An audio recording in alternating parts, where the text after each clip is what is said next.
Hi, Telugu మిత్రులకి స్వాగతం.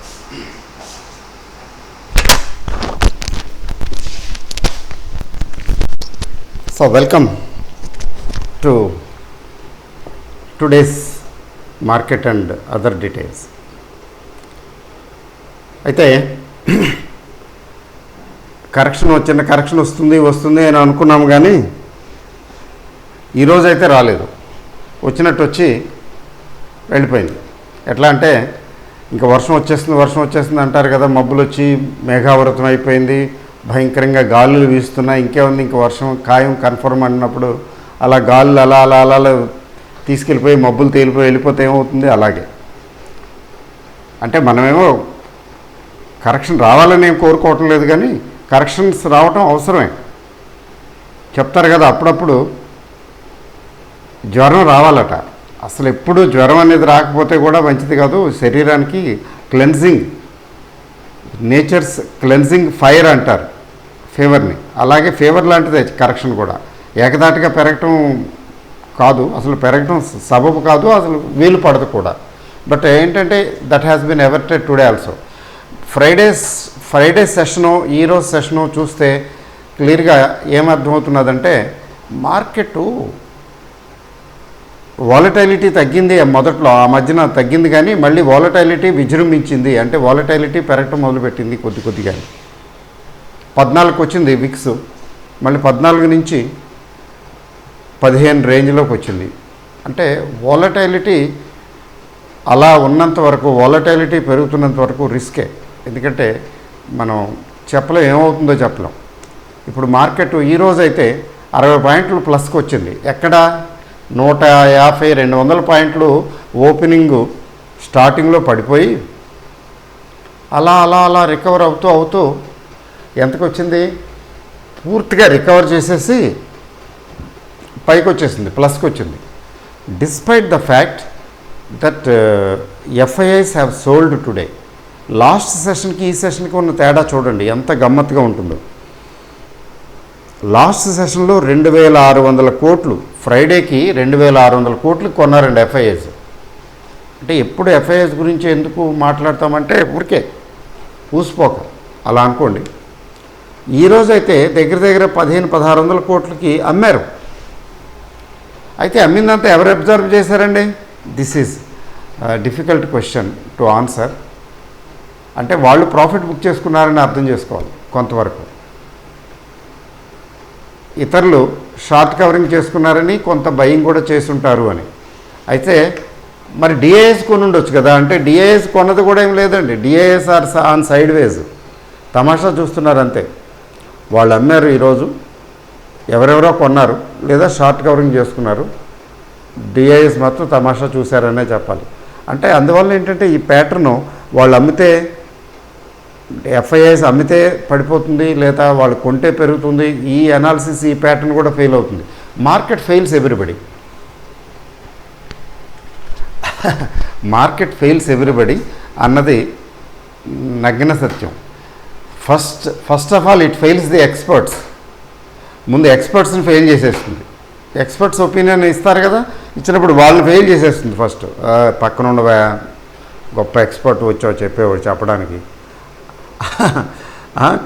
పండితుడిని పామరుణ్ణి సమానంగా. పామరుడు అంటే లేమన్ టైప్ ఇన్వెస్టర్ అనుకోండి, లేమన్ టైప్ అనుకోండి, ఏమి ఎక్స్పెక్టేషన్స్ ఉండో, ఆలోచనలు ఉండో, ఏంటో అయోమయంగా ఉంటాడు. గొడవే లేదు. నాకు తెలుసు, నేను చెప్తాను, నేను అనలైజ్ చేస్తాను. ఇప్పుడు చూడండి 500 పాయింట్లు పడిపోద్ది, 300 పాయింట్లు, 800 పాయింట్లు ఈ కరెక్షన్. నిన్న మొన్న అయితే నాకు ఏవో మెసేజ్లు వస్తుంటాయి కదా, ఇంకా యూట్యూబ్లో కూడా అట్లాగే ఉంటాయి కదా. ఒక ఆయన 5200 చిల్లర సపోర్ట్ చెప్తున్నాడు, ఇంకొక ఆయన 5400, 5500. ఇవన్నీ 500 పాయింట్లు, 200 పాయింట్ల దగ్గర నుంచి 500 పాయింట్ల వరకు తగ్గుతాయని అనుకున్నదే. ఈవెన్ సింగపూర్ నిఫ్టీ, మీరు నేను అనుకోవటం విశేషం ఉంది. సింగపూర్ నిఫ్టీ 200 పాయింట్లు నెగిటివ్గా చూపించింది కాన్స్టెంట్గా లాస్ట్ 2-3 డేస్. శుక్రవారం రాత్రి మొదలుపెట్టుకుని ఆదివారం ఉదయం వరకు 200 పాయింట్లు మైనస్ చూపించింది. What happen to the 200 points minus? తీరా మార్కెట్ ఓపెన్ అయ్యి మార్కెట్ నడిచేటప్పటికి అంతా పోయి వైప్అవుట్ అయిపోయి పాజిటివ్ అయిపోయింది. బ్యాంక్ నిఫ్టీ అయితే చాలా గట్టిగా రికవర్ అయింది, దగ్గర దగ్గర 700 పాయింట్లు రికవర్ అయింది ఈరోజు. 34,000 దగ్గర ఉన్నటువంటి బ్యాంక్ నిఫ్టీ 34,900కి వచ్చింది, 800కి వచ్చింది. అంటే అర్థం చేసుకోండి, 800-900 పాయింట్లు రికవర్ అయింది ఒక్క రోజులో. అంటే అంత పడింది, అంత పెరిగింది. This indicates volatility. సో ఇలాంటి వాలటైల్ మార్కెట్లో మామూలుగా అయితే ట్రేడింగు కొత్తగా ట్రేడింగ్ చేసేవాళ్ళైతే చూస్తూ ఎంజాయ్ చేయటం బెటర్ ట్రేడింగ్ చేయటం కంటే.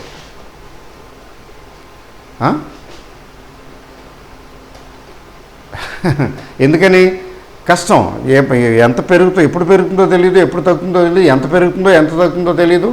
మీకు అవగాహన ఉండి అండర్స్టాండింగ్ ఉండి కొంచెం నాలెడ్జ్ ఉంటే స్కిల్ ఉంటే అది వేరే సంగతి, దాంతోపాటు వెళ్తారు. అది పెరుగుతుంటే మీరు దాంతోపాటు పైకి వెళ్తారు, తగ్గుతుంటే దాంతోపాటు కిందకు వస్తారు, యు మేక్ మనీ.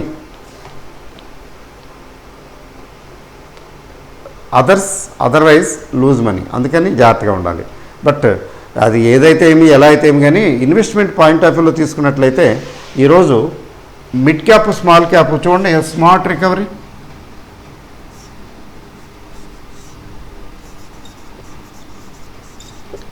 మార్కెట్స్ వాలటైల్గా ఉన్నాయని గుర్తించాలి.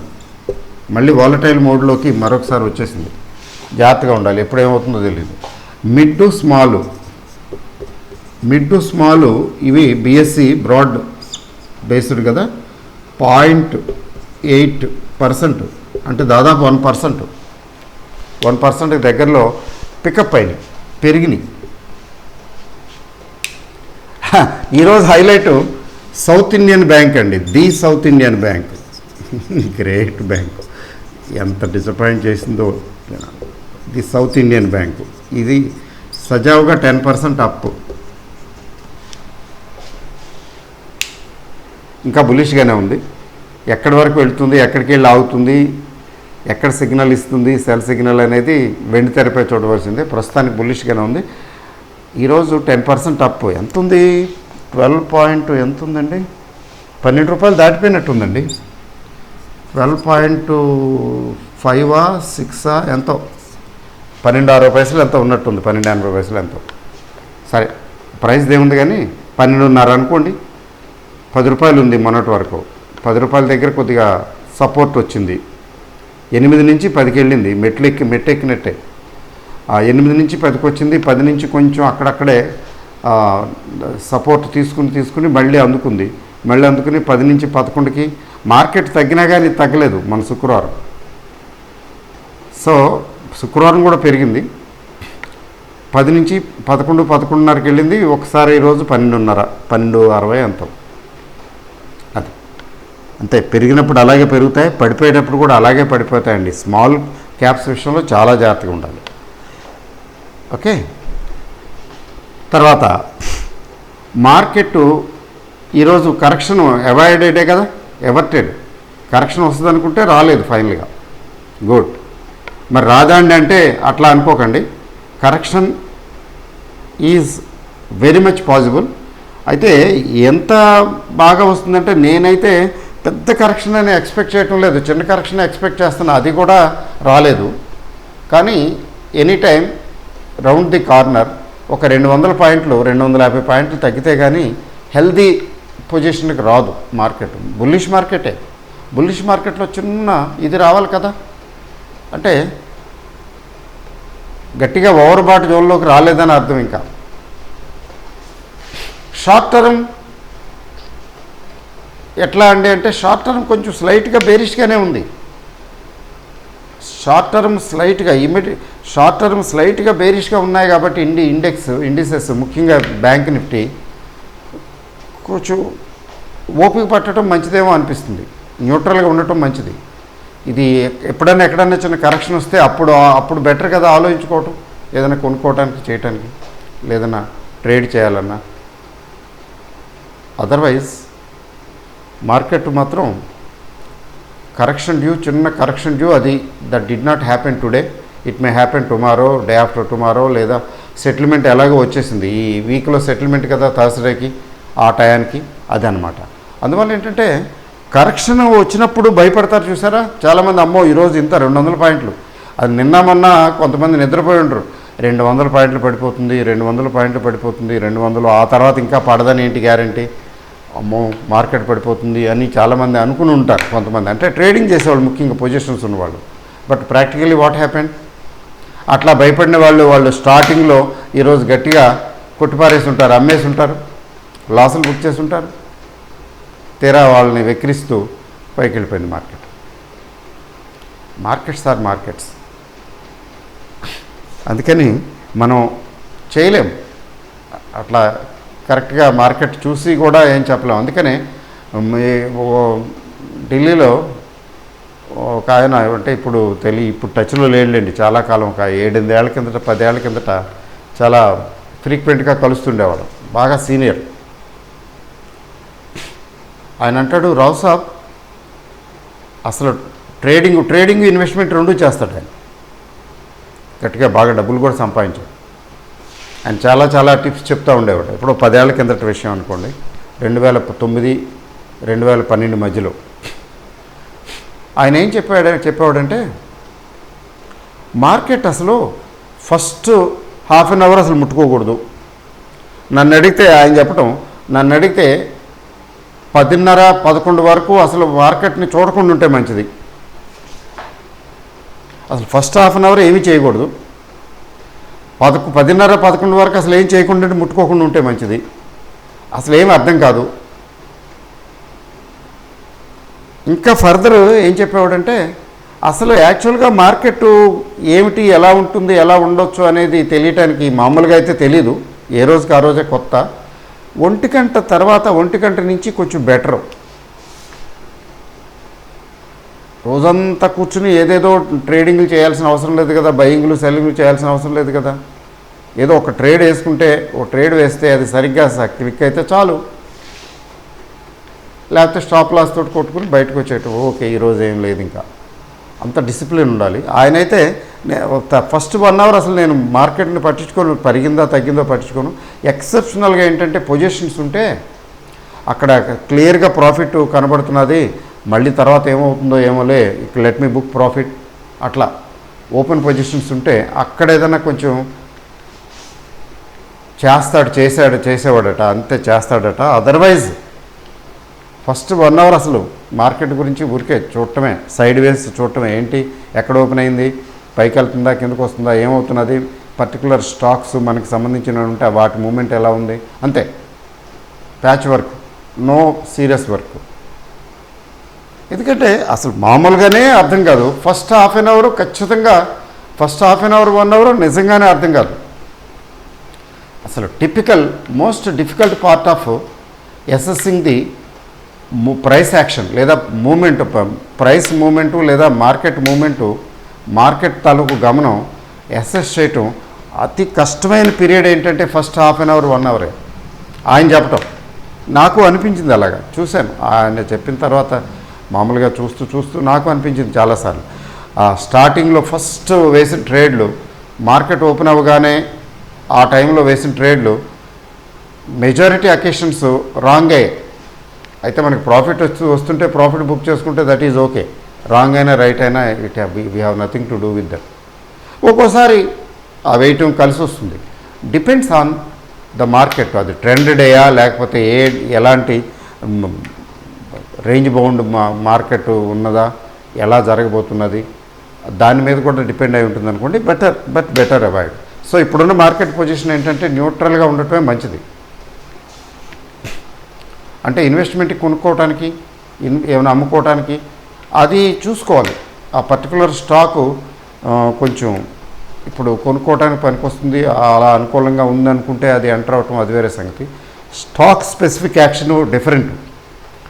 జనరల్గా అయితే న్యూట్రల్గా ఉండటం మంచిది. లేదు మనం కొనుక్కున్న స్టాకు కొద్దిగా పెరిగింది, కొంచెం పీక్ వచ్చింది, లేకపోతే స్వింగ్ అలా రైజ్ అవుతుంది కదా. ఇప్పుడు సౌత్ ఇండియన్ బ్యాంక్ ఉంది. ఈ సౌత్ ఇండియన్ బ్యాంక్ పరిస్థితి ఏంటి, ఉండి 8 నుంచి 10కి వచ్చింది, మళ్ళీ 10 నుంచి 12కి వచ్చింది. అంటే ఇక్కడ కరెక్షన్ రాదా, ఎప్పటికప్పుడు ఎక్కడో ఒక చోట వస్తుంది కదా. ఆ స్వింగ్లో ఉంది ప్రస్తుతం. ఈ స్వింగు బహుశా కంటిన్యూ అవ్వచ్చు, రేపు ఎల్లుండి అట్లా కంటిన్యూ అవ్వచ్చు. కొంత కొనేసి ఏం చేస్తారంటే ఇన్స్టిట్యూషనల్ బయింగ్ కానీ పెద్ద పెద్ద లార్జ్ స్కేల్లో బై చేసేవాళ్ళు ఒక స్టేజ్కి వచ్చిన తర్వాత ఎక్కడికి వచ్చిందా 12:30 సరే ప్రస్తుతం ఆగు లేకపోతే వేడెక్కిపోతుంది అని ఆగిపోతారు. వాళ్ళు ఆగిపోయినా కొంతమంది ఇంకా కొంటారు కాబట్టి పెరుగుతాయి. అట్లా అంచెలంచెలుగా జాగ్రత్తగా కొనుక్కుంటూ వెళ్తారు. మళ్ళీ వేడి తగ్గుతుంది, మళ్ళీ కిందకు వస్తుంది, ఒక రేంజ్కి వస్తుంది. వాళ్ళు అనుకున్నటువంటి రేంజ్కి వచ్చిన తర్వాత మళ్ళీ బయింగ్ మొదలు పెడతారు. లేకపోతే ఎక్కువ క్వాంటిటీలు కొనలేరు కదా. అసలే సౌత్ ఇండియన్ బ్యాంక్ లాంటి కంపెనీ ఏముందండి, ఒక్క ఆపరేటర్ పట్టుకుంటే చాలు, చిన్న కంపెనీ 2000 కోట్లు ఎంత ఉన్నట్టుంది అంతా కలిపి. ఫ్లోటింగే, ప్రమోటర్స్ స్టేక్ ఏం లేదు దాదాపు. కాస్త కొస్త ఇన్స్టిట్యూషన్స్, తర్వాత ఇవే వీళ్ళ holding, institutional holding, FIs holdings. FIs చాలా వరకు తీసేశారు, మళ్ళీ కొద్దిగా ఎంటర్ అవుతున్నారేమో చూడలేదు నేను ఈ మధ్యన. అందువల్ల ఏంటంటే అట్లా ఉంది, స్వింగ్ ఉంది. ఇప్పుడు రేపొద్దున 14కో 15కో వస్తుంది లెటర్సే. రేపంటే రేపే కాదు అనుకుందాం, ఇన్ ఫ్యూచర్ కమింగ్ డేస్లో మళ్ళీ అక్కడ ఏదైనా రావచ్చు కదా. There can be some sort of selling pressure కొద్దిగా రావచ్చు కదా. ప్రాఫిట్ బుక్ చేసుకుని బయటికి రావటమే ఆల్రెడీ కొని ఉంటే, లేదా పార్షియల్గా ప్రాఫిట్ బుక్ చేసుకోవటం. అప్పుడేంటి, భయపడం. ఎవరికైతే అమ్మో మార్కెట్ పడిపోతుంది అన్నట్టు పడిపోతుంది, నా షేర్లు నా పోర్ట్ఫోలియో తగ్గిపోతుంది, లేకపోతే ఏమైనా అయిపోతుందేమో మార్కెట్కి, అట్లాంటి ఆలోచనలు ఉన్నవాళ్ళు ఈ పని చేయాలి. అట్లా కాకుండా నిబ్బరంగా కొనేసి పడేసి అది పెరుగుతుంది లేకపోతే లేదు వదిలేశాను అనుకున్న వాళ్ళకి అసలు ఎప్పుడు వరి లేదు. Long run to very long run ఖచ్చితంగా ప్రాఫిట్స్ వస్తాయి. కొన్ని కంపెనీలు పోతాయి కదండి, పోయినా మిగిలినవి బాగా పెరుగుతాయి. అన్నీ పెరుగుతాయనే ఎప్పుడూ గ్యారంటీ లేదు. You can never expect. ఇది పోయింది, ఇది కూడా ఇది పికప్ అయితే బాగుందని చూస్తూ ఉంటాను దాని గురించి. అది పికప్ అవ్వకపోవచ్చు, లీవ్ ఇట్. అయితే అవుతుంది, లేకపోతే లేదు. లేదు అలాంటి సిచ్యువేషన్ కూడా చూడటానికి సిద్ధపడకపోతే లేపేయటం అక్కడి నుంచి. ఇంకా చూసుకునే పరిస్థితి ఉండదు. ఇంకా పూర్తిగా లేపేసి ప్రశాంతంగా కూర్చోటం, ఇందులో లాస్ బుక్ చేశాను, ఓకే లెట్ ఇట్ బి, ఈ డబ్బులు ఇంకెక్కడైనా చూసి జాగ్రత్తగా పెడతాను, ఇన్వెస్ట్ చేస్తాను, అట్లా ఆ టెంపర్మెంట్ అదన్నమాట. తర్వాత టుడేస్ స్క్రిప్ట్ టు వాచ్ ఒకటి నేను తీశాను. స్క్రిప్ట్ టు వాచ్ అదండి, ఎన్బిసిసి. ఎంతమందిని ఏడిపించిందో ఈ కంపెనీ. 200 దగ్గర ఉంటే ఒకప్పుడు ఒక స్టేజ్ స్టోరీ 200 చిల్లర, అక్కడికి తగ్గింది, అంతకన్నా ఎక్కువే ఉండేది. 200 చిల్లర నుంచి అది ఫైనల్గా స్ప్లిట్ అయింది. సరే, రెండుగా స్ప్లిట్ అయింది. స్ప్లిట్ అయితే ఏంటి, జనరల్గా పెరుగుతుంది అనుకుంటాం. అక్కడి నుంచి అక్కడ స్ప్లిట్ అయ్యి 100 చిల్లర 100 అనుకోండి, అక్కడి నుంచి వెనక్కి తిరిగి చూడలేదండి. 30,000 40,000 కొద్దిగా పెరిగి మళ్ళీ తగ్గడం 60,000 70,000 60,000 50,000 ఈవెన్ 30s 40s కూడా వచ్చినట్టుంది. కావటానికి public sector company, construction company, తర్వాత ఆమ్రపాలి, మాకు ఢిల్లీలో ఇక్కడ అక్కడ అనుకున్నాం. ఆమ్రపాలీలు అవి డిఫాల్టర్స్ అయితే కన్స్ట్రక్షన్, వీళ్ళు రియల్ ఎస్టేట్ వాళ్ళు అవన్నీ వీళ్ళకి అప్పచెప్పి వీళ్ళకి ఇస్తారని. తర్వాత జేపీ ఇన్ఫ్రాటెక్ ఇక్కడ నోయిడా ఏరియాలో చాలా హడావిడి, జేపీ గ్రూప్ కదా. తీరా తుస్సుమంది అక్కడ ఏదో ప్రాబ్లం వచ్చింది. ఆ ప్రాబ్లం అంటే వీళ్ళకి క్రంచి, అది కూడా వీళ్ళకి ఇప్పిస్తారని వీళ్ళు చేసుకుంటారని. అంటే public sector construction company, real estate company అని చెప్పొచ్చు. పబ్లిక్ సెక్టర్కి సంబంధించిన కన్స్ట్రక్షన్ యాక్టివిటీ దీనికే కదా వస్తుంది మోస్ట్లీ. అట్లీస్ట్ జీరో అయిపోయే సిచ్యువేషన్ ఏమీ లేదు. పబ్లిక్ సెక్టార్ కదా, గవర్నమెంట్ది. తర్వాత ఈ మధ్యన గవర్నమెంట్ సెక్టారు పిఎస్యూస్కి కొంచెం ఏదో మంచి రోజులు వచ్చినట్టుగా కొంచెం పికప్ అయ్యాయి. ఆఫ్టర్ కోవిడ్ పిఎస్యూస్ కొద్ది పికప్ అవుతూనే ఉన్నాయి. ఇదేమి నష్టాల్లో కూరుకుపోయి వర్కింగ్ దెబ్బతిని పాడైపోయి ఏమవుతుందో ఏంటో తెలియదు, జీరో అయిపోతుందా ఏంటి, అట్లాంటి సరుకు కాదు, అలాంటి సిచ్యువేషన్ కాదు. ఇదొకటి హడ్కో ఒకటి మీరు చూస్తుంటారు, హౌసింగ్ అర్బన్ డెవలప్మెంట్ కార్పొరేషన్, అది కూడా చాలా ఇబ్బంది పెట్టింది. అసలు పిఎస్యూస్ అంటే చిత్త కొట్టేశారు. అది కూడా పికప్ అవుతున్నది, 40sలో ఉన్నట్టుంది అది. సో ఇవి ఖచ్చితంగా ఎప్పటికప్పుడు ఎక్కడో చోట పికప్ అవుతాయి అన్నమాట. అయితే పికప్ అయ్యే దిశలో నేను అనుకోవటం ఎన్బిసిసి ఎంత ఉంది ఈరోజు, 56 ఉందా, పెరిగినట్టుంది, 56 రూపీస్ ఉంది.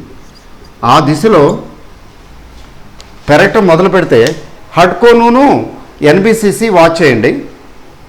ఫర్ ది టైం బీయింగ్ హడ్కో కంటే ఎన్బిసిసి కొంచెం వడివడిగా అడుగులు వేసుకుంటూ వేగంగా పెరుగుతుందేమో అని నా అభిప్రాయం. Over a period of time 6 months to 1 year ఇట్లాంటి స్టాక్స్లో ఇన్వెస్ట్ చేయటం అంటే పేషెన్స్ కావాలి. ఇప్పుడు 56 ఉంది, ఊరికే ఫర్ ఎగ్జాంపుల్ ఎవరైనా ఇన్వెస్ట్ చేశారనుకుందాం, అంటే ఇది ఇన్వెస్ట్ చేయమని కొనమని చెప్పడం గురించి కాదు నేను చెప్పేది. ఫర్ ఎగ్జాంపుల్ 56 దగ్గర ఎవరైనా ఎంటర్ అయ్యారనుకోండి,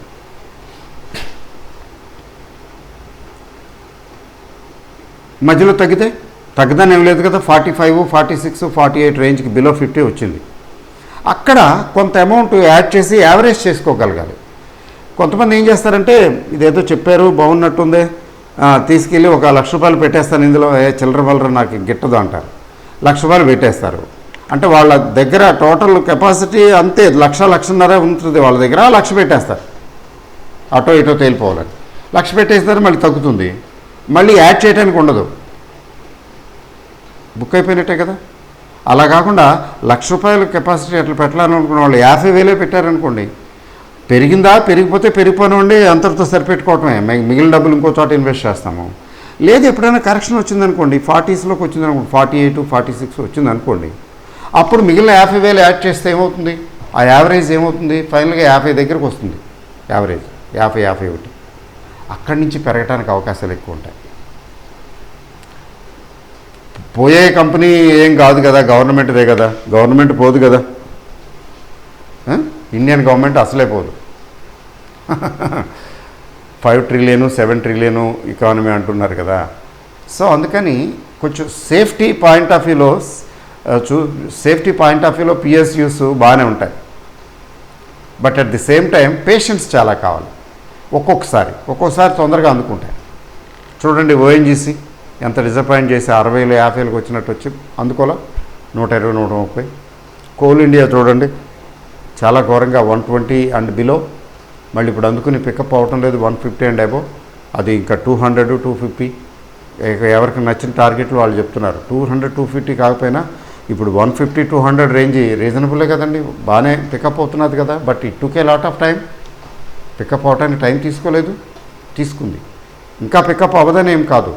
ఈవెన్ ఓఎన్జీసీ గురించి చెప్పాల్సి వస్తే 120 నుంచి 180 వరకు వెళ్ళొచ్చు అని అంటున్నారు.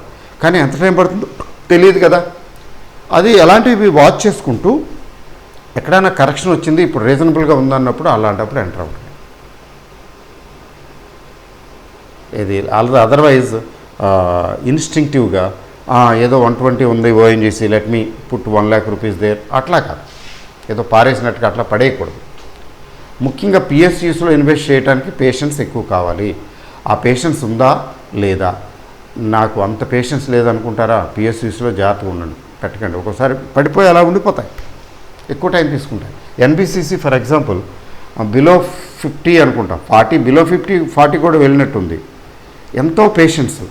అలా నా దగ్గర అయితే గట్టిగానే ఉన్నాయి, బాగానే ఉన్నాయి, ఒక 500-600 ఉన్నట్టున్నాయి. కొంచెం యాడ్ చేసి, బాగా తక్కువ ఉన్నప్పుడు కొంచెం యాడ్ చేసి దండం పెట్టి అలా రోజు పూజ చేస్తూ వదిలేశాను. ఇది అబౌవ్ 50s 58 60 ఎప్పుడో వచ్చినట్టుంది, కొద్దిగా అబౌవ్ 50 వచ్చినట్టుంది. అక్కడ కొంత క్వాంటిటీ రెడ్యూస్ చేసి ప్రాఫిట్లోకి వచ్చింది. ఎందుకంటే యావరేజ్ చేశాను, 2 సార్లు చేసినట్టున్నాను, ఒకసారి కూడా కాదు. పిఎస్సి కదా ఎక్కడికి పోతుంది లేదు. అక్కడ స్మాల్ ప్రాఫిట్ తీసుకుని కొంచెం లైటన్ చేసి, షిప్పులు లైటన్ చేసి దండం పెట్టి వదిలేశాను. మిగతా క్వాంటిటీ ఉంది, yes it is still in profit.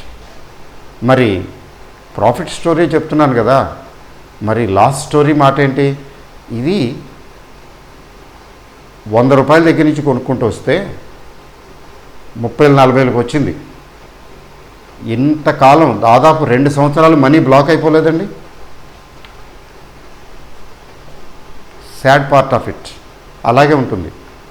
అయితే ధైర్యం, మరీ ఎక్కువ డబ్బులు పెట్టలేదు, యావరేజ్ చేసినా కొద్దిగా చేశాను. అలా వదిలేసాను, పోతే పోయింది, వస్తే వచ్చిందిలే, పోనీ గవర్నమెంట్ కంపెనీ కదా. ఇదే కదా హడ్కో విషయంలో కూడా అదే జరిగింది. బట్ హడ్కోలో కూడా ప్రాఫిట్ బుక్ చేశాను కొంత, ఇందులో కూడా చేశాను. That is because you have patience. That is because you have confidence that they will pick up. అవి పికప్ అవుతాయనే కాన్ఫిడెన్స్ ఒకటి. తర్వాత రెండవది,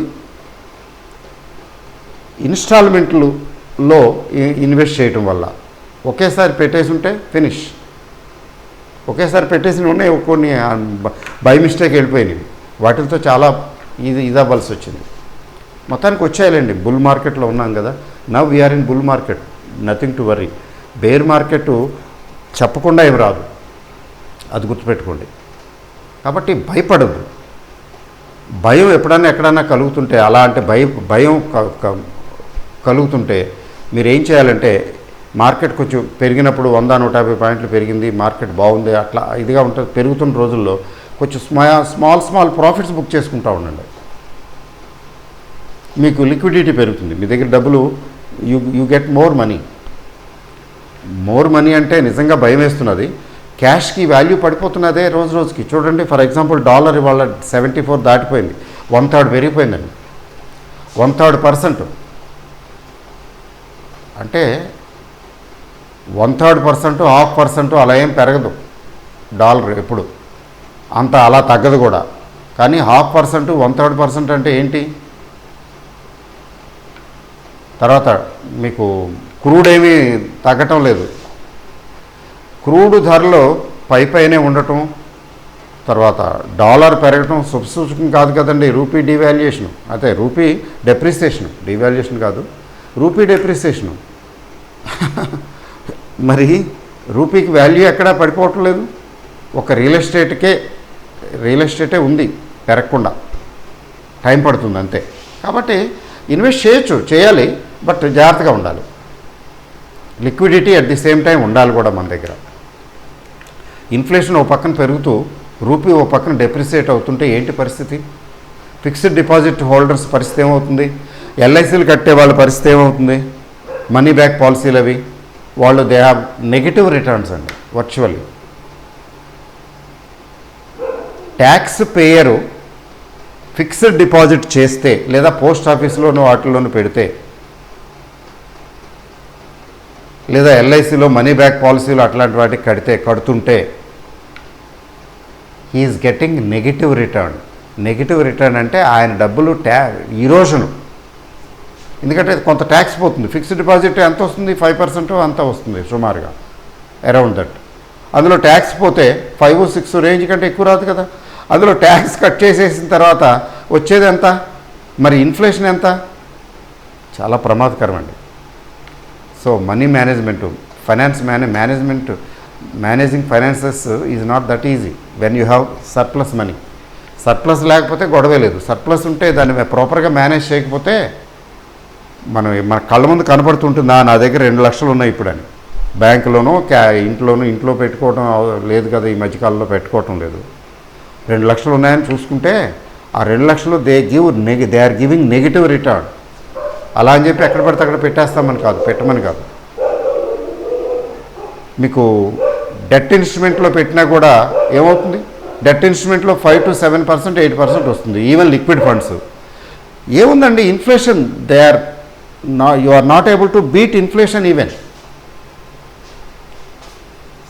ఫైనాన్స్ డెసిషన్స్ చాలా జాగ్రత్తగా తీసుకోవాలి, ముఖ్యంగా when the inflation is rising. చూడండి, రానున్న కాలంలో వస్తు సేవల ధరలు అమాంతం పెరిగిపోతాయి. ఇవాళ ఉన్న వస్తువు ధర రేపు ఎల్లుండి ఉండదు, పెరిగిపోతుంది. మన దగ్గర ఉన్న డబ్బులు మనీ వాల్యూ పడిపోవట్లా, పర్చేసింగ్ పవర్ తగ్గిపోవట్లా, వెరీ డేంజరస్. జాగ్రత్తగా ఉండాలి. మనీ మేనేజ్మెంట్, డబ్బులు ఎక్కువ ఉన్నప్పుడు సరిపడా ఉంటే అది కూడా ఇబ్బందే కదా, ఇన్ఫ్లేషన్ తినేస్తుంది, ఏదో సాక్రిఫైస్ చేయవలసి వస్తుంది. ఒక నెలకు ఒక 20,000 ఖర్చు అవుతుంది ఇంటికి అనుకున్నాం అనుకోండి, ఆ 20,000 25,000 సంపాదించే ఆ వ్యక్తి పరిస్థితి ఏంటంటే అదే 20,000 తోటి అవే వస్తు సేవలు కొనుక్కోలేడు. తన దగ్గర ఉన్న డబ్బుల కంటే ఆ ఖర్చు పెరిగిపోతుంది. 22,000 అవసరం అవుతుంది, ఇతనికి 20,000 ఉంటాయి. అది ప్రమాదమే. అట్లాంటప్పుడు ఆర్బీఐ ఏం చేస్తుంది? రేట్లు పెంచుతుంది. ఎప్పుడైతే రేట్లు పెంచుతుందో మళ్ళీ that effects the stock market. ఇవన్నీ ఉంటాయి విషవాలయం. ఓకే అండి, చాలా ఎక్కువ టైం తీసుకున్నానేమో. మార్కెట్ బులిష్ మార్కెట్లోనే ఉన్నాం, కానీ కరెక్షన్ రాదని మాత్రం అనుకోకండి. ఇంకేముంది, అయిపోయింది, పెరిగిపోతుందని అనుకోకండి. అలర్ట్గా ఉండండి. చిన్న చిన్న కరెక్షన్స్ అవసరం వచ్చినప్పుడు అప్పుడు కొంచెం అది బయింగ్ ఆపర్చునిటీగా తీసుకోవాలి. ఓకే అండి, all the best. Thank you very much.